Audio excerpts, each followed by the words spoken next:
Bismillahirrahmanirrahim. Assalamualaikum warahmatullahi wabarakatuh. Apa kabar teman-temanku? Semoga teman-teman semuanya sehat walafiat pada hari ini. Pada kesempatan kali ini, kita akan belajar kembali pelajaran bahasa Indonesia materi 2, makna kata, istilah, simbol, kias, ungkapan, dan peribahasa. Pada pertemuan sebelumnya, kita sudah belajar makna kata atau istilah. Nah, kurang lebih sama ya. Jadi, pada kali ini, Ibu lebih menekankan tentang makna simbol, kias, ungkapan, dan peribahasa. Mari kita belajar bersama.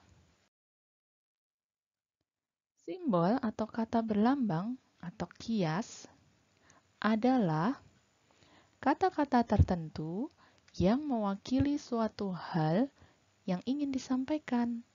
Biasanya terdapat pada karya sastra puisi atau cerpen. Jadi maknanya tersembunyi ya, untuk membuat cerpen atau puisi itu lebih indah lagi gitu ya.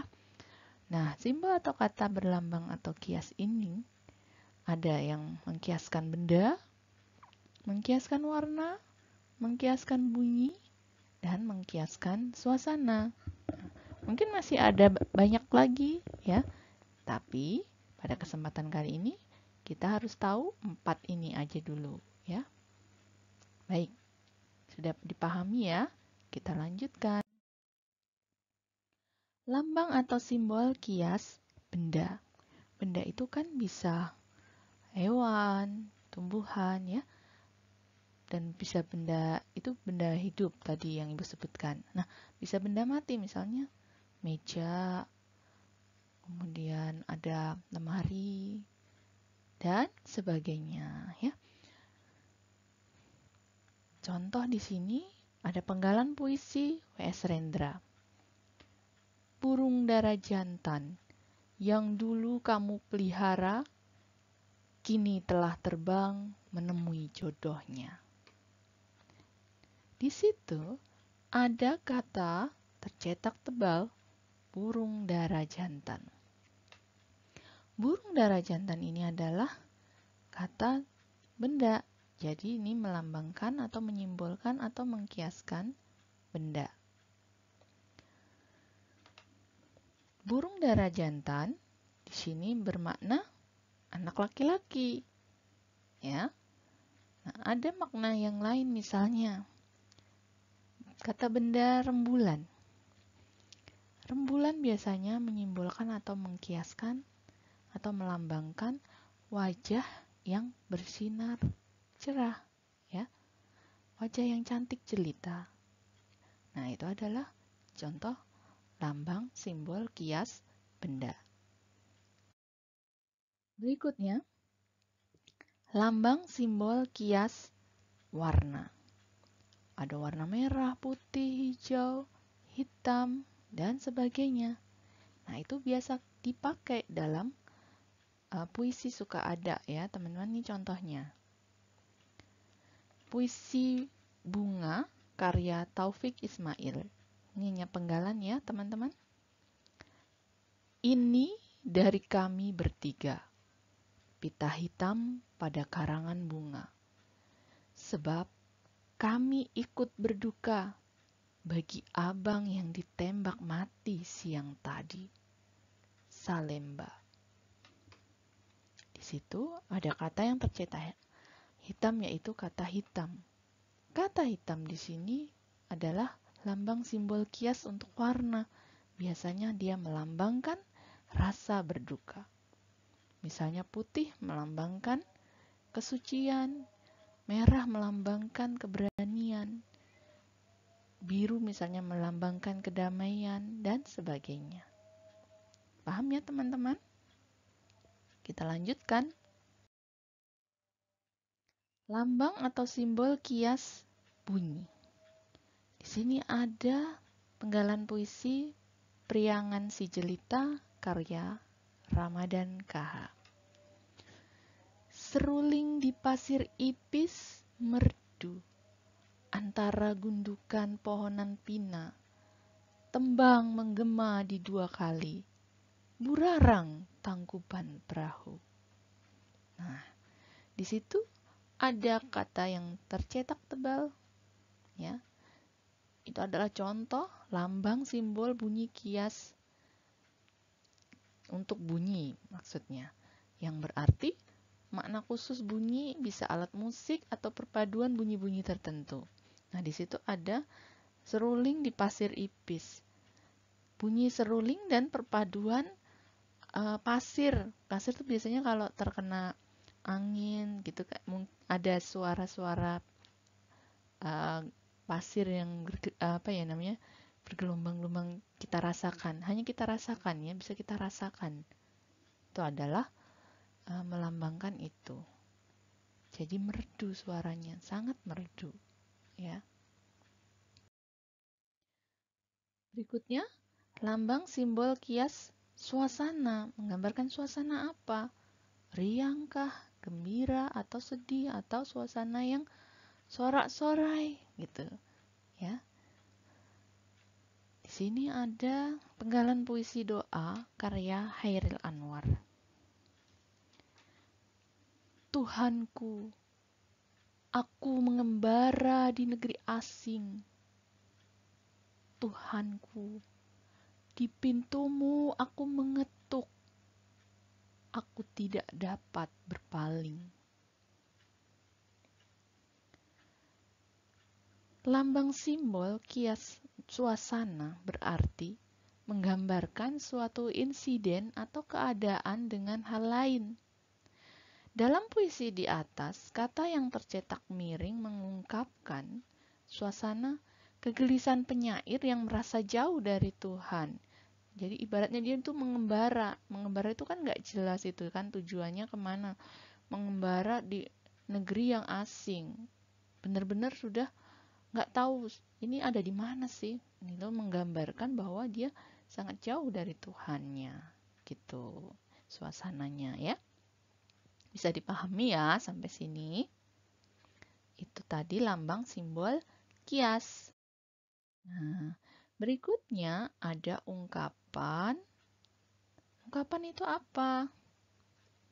Ungkapan adalah kosakata atau kelompok kata khusus yang menyatakan maksud kiasan tertentu. Nah, orang Indonesia, orang Timur itu biasanya kan sopan, santun, dan tidak tega untuk menyakiti hati orang lain. Dan biasanya jarang menyinggung perasaan orang lain. Makanya biasanya menggunakan ungkapan ya, agar tidak menyinggung perasaan orang lain.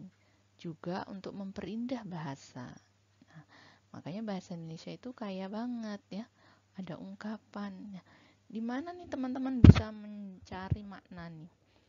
Nah, biasanya makna ungkapan ini seperti sudah terwariskan dari nenek moyang kita, leluhur kita. Biasanya di masyarakat sering dipakai ungkapan ini ya untuk mengkiaskan makna tertentu.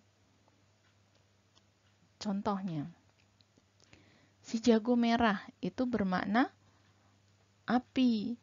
Ya. Kalau api itu kan warnanya merah, kemudian dia bisa melahap segala sesuatu. Ya enggak? Makanya untuk memperindah, kita menggunakan ungkapan si jago merah. Contoh kalimatnya, setahun yang lalu lahan perkebunan karet di Kalimantan habis dilahap si jago merah. Ini untuk menyinggung atau untuk memperindah itu, memperindah untuk tidak menyinggung perasaan orang lain dan memperindah ya, memperindah kalimat itu. Mengibaratkan api dengan si jago merah karena kebakarannya itu sangat besar sehingga perkebunan karet di Kalimantan itu habis ya dengan si jago merah ungkapannya. Kemudian ada anak emas. Ini artinya kesayangan. Contoh kalimatnya. Umumnya anak bungsu selalu dianggap sebagai anak emas oleh kebanyakan orang tuanya. Nah, Emas itu kan sesuatu yang berharga, teman-teman, ya enggak? Logam mulia yang sangat tinggi harganya, emas.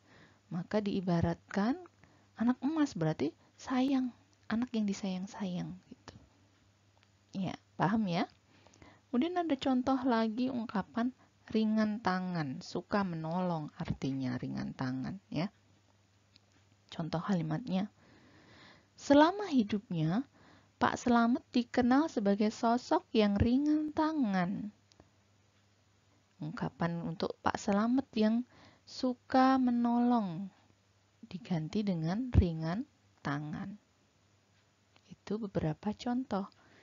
Nah, Ibu sudah menuliskan lumayan banyak contoh ungkapan di modul halaman 12 sampai 13 ya, teman-teman. Teman-teman bisa membaca kembali. Selanjutnya ada peribahasa. Peribahasa adalah kelompok atau kalimat yang mempunyai susunan tetap dan memiliki makna tertentu. Di mana susunan kata pada peribahasa tidak dapat diubah atau dipindah-pindah, nggak bisa. Karena jika diubah, justru akan menjadi kalimat yang biasa dan terkadang tidak ada arti tertentu ya yang mengungkapkan kalimat itu gitu. Contohnya, ada peribahasa tong kosong berbunyi nyaring. Itu artinya atau maknanya adalah orang bodoh biasanya itu banyak bicara atau orang yang banyak bicara doang ya, tapi kosong, nggak tahu apa-apa sebenarnya ya. Itu memperhalusnya dengan tong kosong nyaring bunyinya gitu. Kemudian ada peribahasa bagai air di atas daun talas, artinya orang yang tidak punya pendirian atau selalu berubah-ubah atau plan. Untuk memperhalusnya, bukan gini, kamu tuh orang yang plan. Bisa diperhalus, kamu seperti bagai atau gini kalimatnya, kamu bagai air di atas daun talas saja sih. Nah, tidak punya pendirian. Gitu ya pemakaiannya. Sampai di sini bisa dipahami ya teman-teman.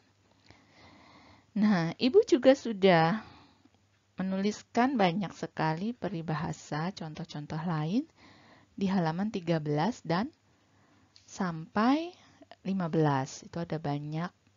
Nah, teman-teman bisa mempelajarinya.